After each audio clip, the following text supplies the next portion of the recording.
Ayo, siapa yang lagi marah sekarang? Siapa yang lagi kesal? Mungkin karena omongan tetangga, mungkin karena omongan suami, mungkin karena omongan teman, mungkin karena omongan mertua, mungkin karena omongan siapapun yang tidak membuat hati kita senang dan damai.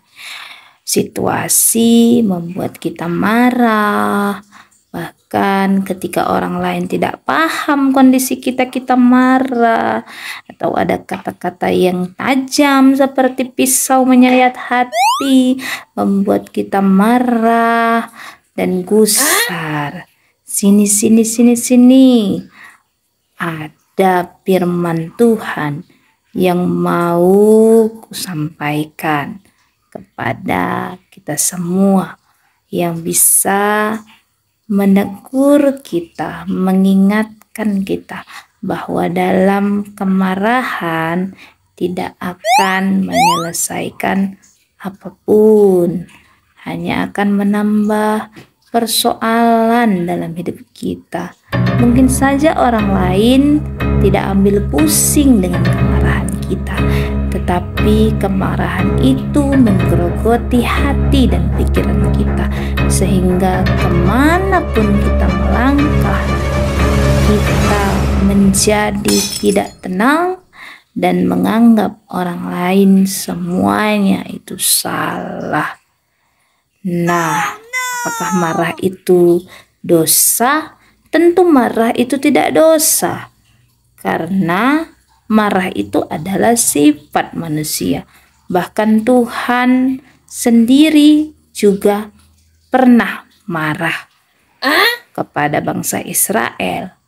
Tuhan Yesus sendiri juga pernah marah kepada ahli-ahli Taurat, orang Farisi yang hanya mementingkan diri mereka sendiri dan menjadi orang yang munafik. Tuhan Yesus juga pernah marah dan membalikkan jualan yang ada di rumah penyembahan ataupun bait Allah.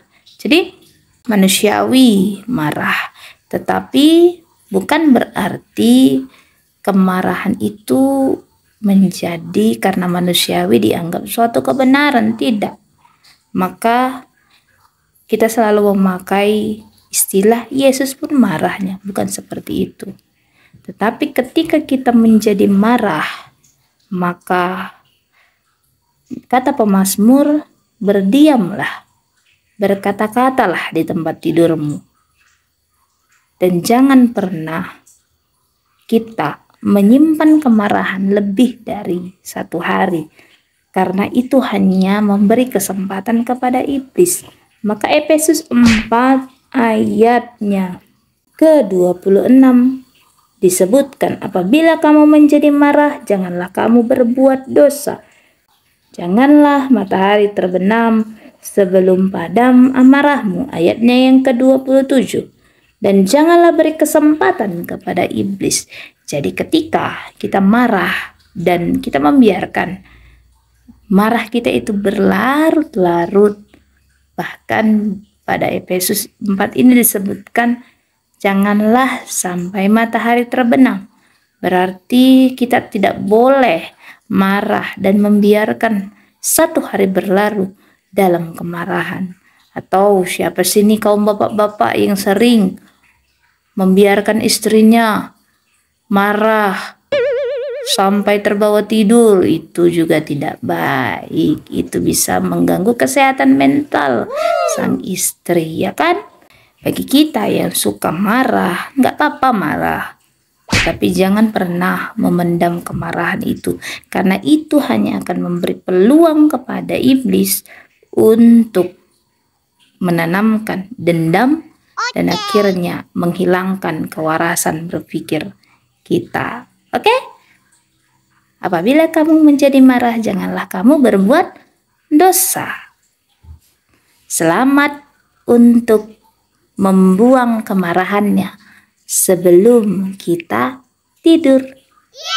Berkati.